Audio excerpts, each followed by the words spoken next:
Welcome back to Flashpoint. It's a debate that hits nearly every school board in our area. Districts trying to move up the start of classes, but a state law from 2004 standing in their way. Now lawmakers in Raleigh looking to give school boards a little more flexibility when it comes to when the school year starts and ends.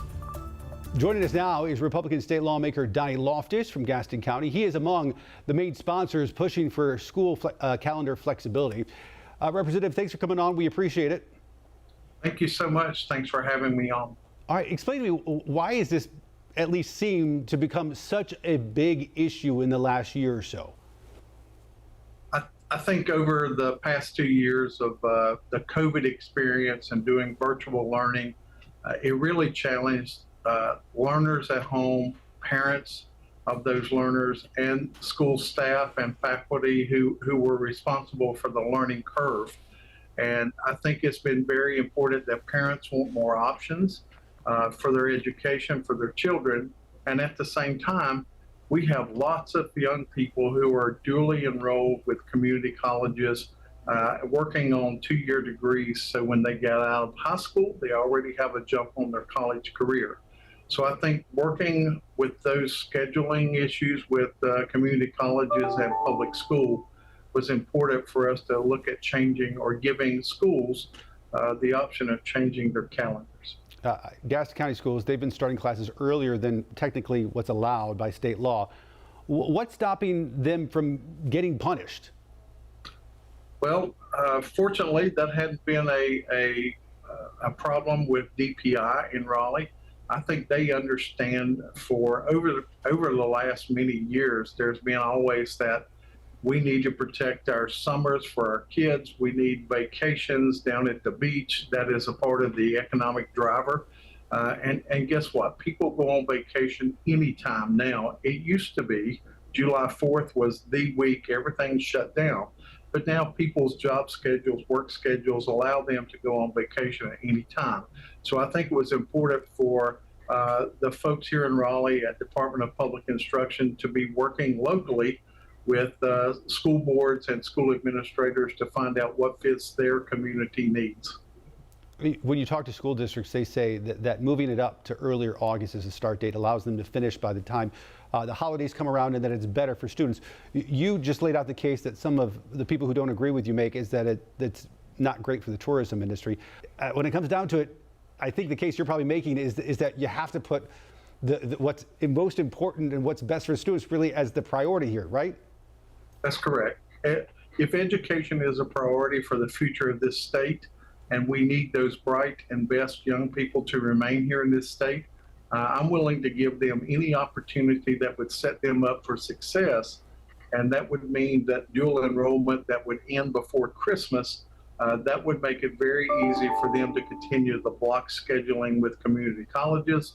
And let's face it, when children are off for the holiday break, that 15 to 17 days really impacts their ability to retain what they've been taught over the first part of the semester. So I think it's important that we're able to test on current knowledge they were remembering better, to expose them to less learning loss over that holiday season. House Speaker Tim Moore, I think, has expressed openness and to your proposal. However, I think Phil Berger over in the Senate has expressed some skepticism about the law. Are you pretty confident you can win over the Phil Bergers of the world? Well, I know Senator Berger has a long history of supporting education. I think this is one issue that, he didn't support Medicaid for many years up until the last few years.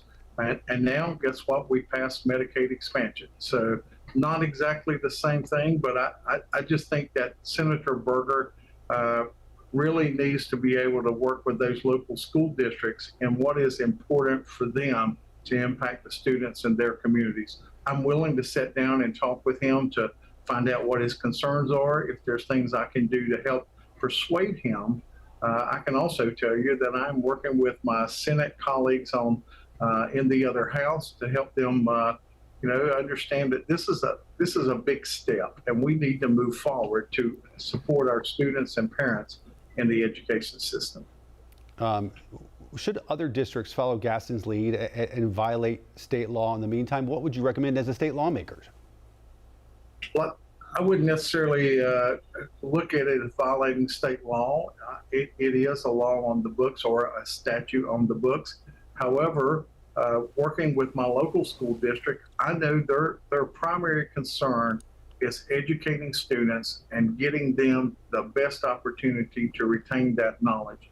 And at the same time, being able to finish before the holiday break, that really provides that dual enrollment student the best opportunity to move forward with their education. So I applaud those local school boards who took the advantage, so to speak, of setting that curriculum. Yes, it will impact parents, and yes, it will impact probably vacations. But again, vacations, you can go pretty much anytime you want to. But I applaud those school districts who had the courage to step up to do that.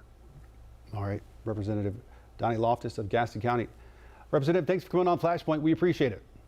Thank you so much. Have a great afternoon. You as well. Take care. More Flashpoint after this.